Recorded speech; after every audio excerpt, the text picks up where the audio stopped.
यात्रा करते हुए यदि चंद्रमा आपके सम्मुख या दाएं ओर है तो वह शुभ होता है, लेकिन यदि चंद्रमा आपकी पीठ के पीछे और बाईं ओर है तो यह अशुभ माना गया है।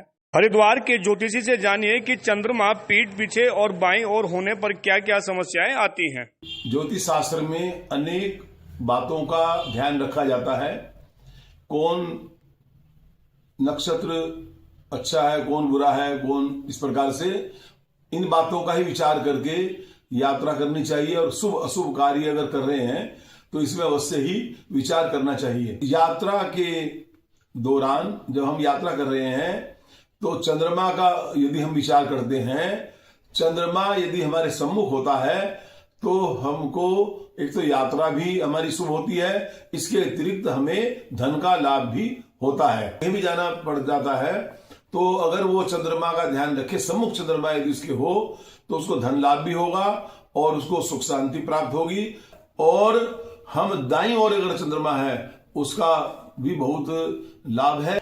यदि दाएं हमारे दाहिने ओर चंद्रमा है, सुख संपत्ति, मानसिक शांति एवं सभी प्रकार के हमें सुख प्राप्त होते हैं।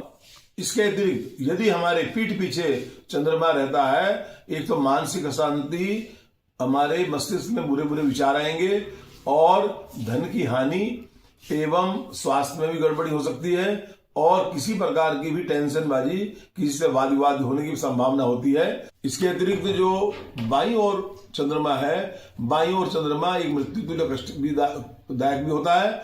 इसके अलावा इसमें भी यात्रा करने से कई प्रकार की हानि और धन हानि और मानसिक अशांति होती है। इसीलिए ये सब बातों का विचार करते हुए ही हमें यात्रा करनी चाहिए। ज्योतिष शास्त्र में ग्रहों के लिए सभी प्रकार के उपाय उपलब्ध होते हैं।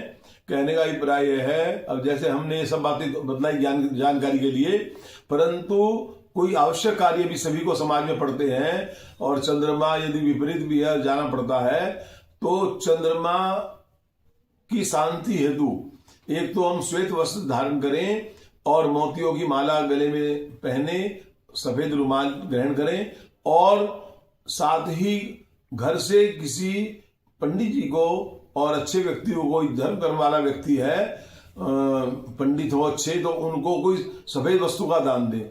दही, दूध, बर्फी और फल, कोई भी फल, सफेद फल जैसे हमारा केला भी दे सकते हैं।